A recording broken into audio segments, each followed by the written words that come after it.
चेन्नई की टीम बहुत ही ज़्यादा बड़ी मुश्किलों में फंसती हुई नज़र आ गई है। जिस तरीके से मैच ख़त्म हुआ है, जिस तरीके से धोनी के द्वारा, रविंद्र जडेजा के द्वारा, जेमी ओवर्टन के द्वारा आखिर में जाके इस मैच को चेन्नई हारा है, इससे काफ़ी ज़्यादा क्वेश्चन राइज हो चुके हैं चेन्नई के लिए कि ये सीज़न चेन्नई का किस ओर जाने वाला है। ना इस टीम के पास प्रॉपर ओपनिंग है, ना इनके पास मिडिल ऑर्डर है, ना इनकी गेंदबाजी इतनी स्ट्रॉन्ग नज़र आ रही है और ना ही इस टीम में जीतने का जज्बा नज़र आ रहा है। पिछले मैच के अंदर महेंद्र सिंह धोनी को क्रिटिसाइज किया गया कि भाई 9 नंबर पे आप बल्लेबाजी करने आ गए हो, जबकि 7 ओवर में 110 रन चाहिए और आपसे पहले ही अश्विन और जडेजा ने मैच को ख़त्म कर दिया है। अब जब धोनी जो है मैच में पहले जाते हैं तो उस टाइम पे 3 ओवर 45 रन चाहिए और 3 ओवर 45 रन करना कोई खालाजी का वाड़ा नहीं होता और इतना आसान भी नहीं होता 3 ओवर 45 रन करना। हालांकि फिर भी धोनी ने last over, second last over में एक छक्का धोनी ने लगाया, एक छक्का जडेजा ने लगाया। उम्मीदें बनी कि 6 ओवर में 20 रन चाहिए, शायद बन सकते हैं। जोफ्रा आर्चर के आने की उम्मीद थी आखिरी ओवर में, लेकिन रियान पराग ने अच्छी सोच दिखाते हुए संदीप शर्मा को इन दोनों बल्लेबाजों के सामने डाला, क्योंकि संदीप शर्मा पहले भी एक बार 20 रन जो है सेव कर चुके हैं धोनी और जडेजा के सामने और आज भी वो सेव करने में कामयाब गए। पहली गेंद के ऊपर धोनी जो है कैच आउट हो गए। इस मैच के अंदर काफ़ी ज़्यादा फ्लॉज हैं, इस मैच के अंदर काफ़ी ज़्यादा बातें हैं करने के लिए और इस मैच से ये सामने आ रहा है कि जो टीमें हैं मुंबई, कोलकाता, चेन्नई, ये कहीं ना कहीं आउटडेटेड नज़र आ गई हैं। तो चलिए एक बार स्टार्टिंग से स्टार्ट करते हैं आज के इस वीडियो को। तो दोस्तों, ऋतुराज गायकवाड़ ने जो है टॉस को जीता और विकेट को देखते हुए पहले गेंदबाजी करने का निर्णय लिया, क्योंकि गुवाहाटी के अंदर ड्यू के काफ़ी ज़्यादा चांसेस थे और ये नॉर्थ ईस्ट के अंदर पड़ता है, तो वहाँ पे जो है सन भी जल्दी जो है सेट हो जाता है, जिसके कारण जो ड्यू है वो काफ़ी जल्दी आ जाती है मैदान के ऊपर। पहले बल्लेबाजी करने होते राजस्थान की टीम, यशस्वी जायसवाल एक बार फिर से पहली गेंद पे चौका लगाने के बाद अपना वही इंटेंट दिखाते हुए तीसरी गेंद के ऊपर खलील अहमद की एक स्लोअर गेंद के ऊपर कैच देके आउट हो गए। उसके बाद संजू सैमसन और नीतीश राणा दोनों ने बहुत ही अच्छी सहायता निभाई और जब सैमसन आउट होते हैं तो 7.3 ओवर में 86 रन थे राजस्थान रॉयल्स के और यहाँ से जो है 230-240 रन ईजिली नजर आ गए थे गुवाहाटी की पिच के ऊपर, क्योंकि यहाँ पे ना कोई बॉल फंस रहा था, ना कोई इशू आ रहा था बल्लेबाजी में, तो कोई ऐसा मसला नहीं था और ईजिली 230-240 रन देखते नजर आ गए थे। परंतु जब सैमसन आउट होते हैं तो उसके बाद नीतीश राणा कुछ देर तक टीम को संभालते हैं, लेकिन जब नीतीश राणा आउट होते हैं 36 गेंदों में 81 रन बनाकर, वो भी अश्विन थोड़ा सा रुकते हैं। रुकने के बाद नीतीश राणा जो है विकेट से बाहर आ चुके थे और क्रीज से बाहर आने के बाद वो वाइड बॉल डालते हैं, धोनी जो है पीछे से गिल्लियाँ बिखेर देते हैं। नीतीश राणा के आउट होने के बाद टीम बिल्कुल फंसी नजर आती है, गेंद पकड़ता भी है, अश्विन अच्छी वापसी करते हैं, नूर अहमद विकेट से निकालते हैं और रियान पराग के 37 रन और आखिर में अटमाया गया 19 रनों के बदौलत ये टीम जो है 182 रन तक पहुंचती है। कहीं ना कहीं ये बहुत बड़ा ड्रॉबैक था, क्योंकि 14 ओवर में 140 रन थे राजस्थान रॉयल्स के और 4 खिलाड़ी उस टाइम पे आउट थे और ये लग रहा था कहीं ना कहीं गिरते पड़ते भी ये 200-210 तक आराम से पहुंच जाएंगे, लेकिन जल्दी विकेट गंवाने के कारण और जो वनिंदु श्रीलंका को ये टीम यूज़ कर रही है एज अ ऑलराउंडर, वो बाद में समझ आ नहीं गई। आरसीबी ने ये चीज़ यूज़ की थी वनिंदु श्रीलंका के अगेंस्ट, लेकिन वो भी वहाँ पे काम नहीं कर पाए। उस चक्कर में उन्होंने चहल को छोड़ दिया, चहल को छोड़ने के बाद हसरंगा वहाँ पे सक्सेसफुल हो नहीं पाए। अब यहाँ पे भी ये 2 मैचेस के अंदर बैक टू बैक ट्राई कर चुके हैं, लेकिन हसरंगा यहाँ पे कोई भी काम नहीं आ गई।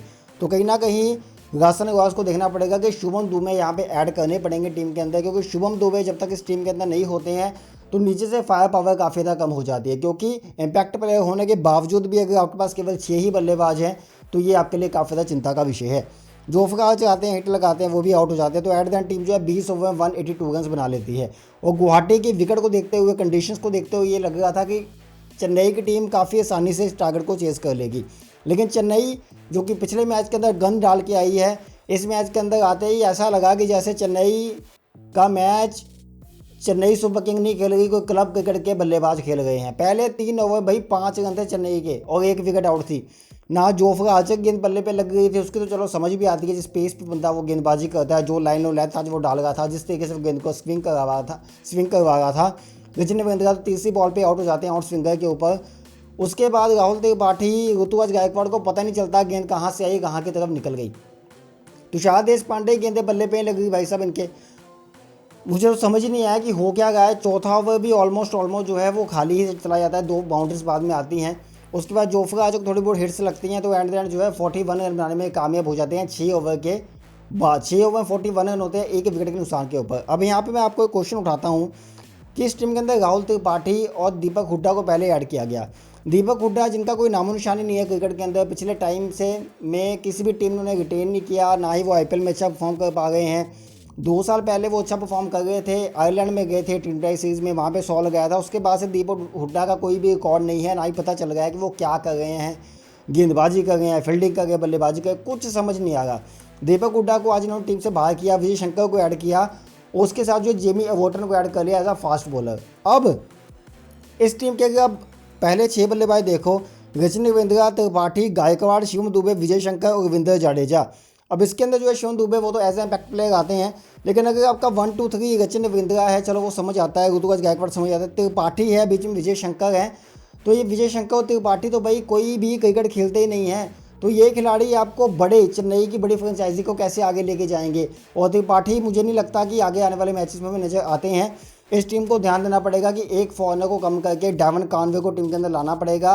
ऋतुराज गायकवाड़ रजनी रवींद्रा के साथ ओपनिंग करके डेवन कॉनवे नंबर 3 पे आए, या फिर रजनी रवींद्रा डेवन कॉनवे ओपनिंग करके ऋतुराज जो है अपने नंबर 3 पे ही खेलें, क्योंकि इस टीम की बल्लेबाजी स्ट्रांग बिल्कुल भी नहीं है।